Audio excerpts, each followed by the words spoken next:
দর্শন পেয়েছি সেই বড় বড় মন্দিরের চূড়ায়। আর তোমরা লাইন দেখো, কতটা লাইন পড়েছে।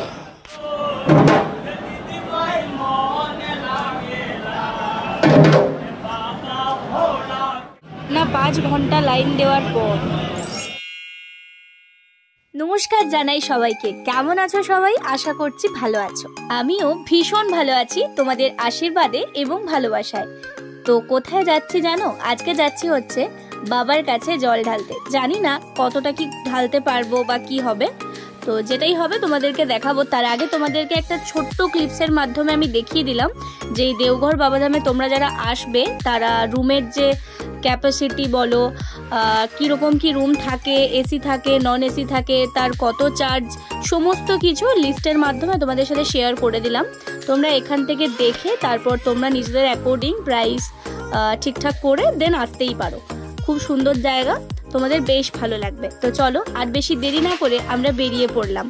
আর এই যে এটা হচ্ছে ফার্স্ট সিঁড়ি, যে সিঁড়ি ধরে ওপরে উঠে তারপর বাবার কাছে জল ঢালতে যেতে হয়। তো আমরা কম বেশি সবাই জানি যে বাবাধামে জল ঢালতে এলে সেখানে লাইনে তো দাঁড়াতেই হবে। তো এখানে দুটো লাইন হয়, এক হচ্ছে ভিআইপি লাইন আর এক হচ্ছে নর্মাল পাবলিকের জন্য লাইন। তো তোমরা চাইলেই ভিআইপি লাইন ধরেও কিন্তু বাবার মাথায় জল ঢালতে পারো, কিন্তু আমাদের মনে হয়েছে যে বাবার কাছে এসে আমরা কিসের ভিআইপি, তাই না? বাবার কাছে কেউ তো ভিআইপি হয় না। বাবার কাছে ঠিক কষ্ট করে তবে গিয়ে বাবার দর্শন পাবো, আর তার যে একটা আনন্দ, তার যে একটা প্রাপ্তি, সেটা অন্যরকম।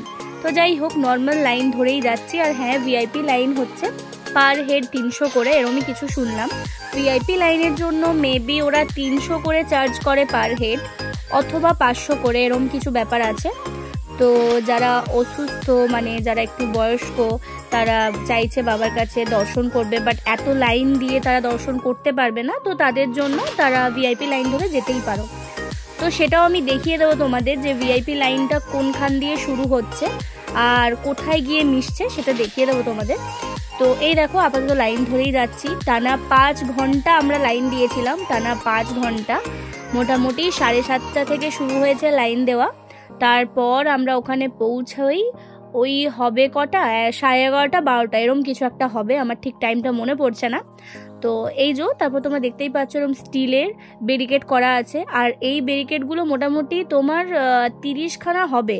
তো 30 বার ঘুরে ঘুরে ঘুরে ঘুরে আসতে হয়, মানে এত পরিমাণে ভক্ত থাকে যার জন্য এরম করেছে ওরা।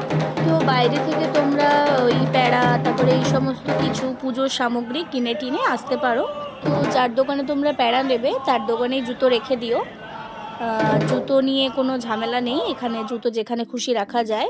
তো এখানে যজ্ঞ হচ্ছে।